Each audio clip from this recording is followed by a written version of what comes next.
আমার নাম পূর্ণতা প্রহর ফিজা।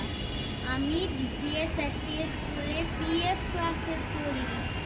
আমি একটি ছড়া আবৃত্তি করব। ছড়ার নাম বাবুরাম সাপুরে। লিখেছেন কবি সুকুমার রায়। বাবুরাম সাপুরে, কোথা যাস বাপুরে? আয় বাবা দেখে যা, দুটো সাপ রেখে যা। যে সাপের চোখ নেই, শিং নেই, নখ নেই, ছুটে নাকি হাঁটে না, কাউকে যে কাটে না, করে না কো ফুসফাস, মারে না কো ঢুস ঠাস।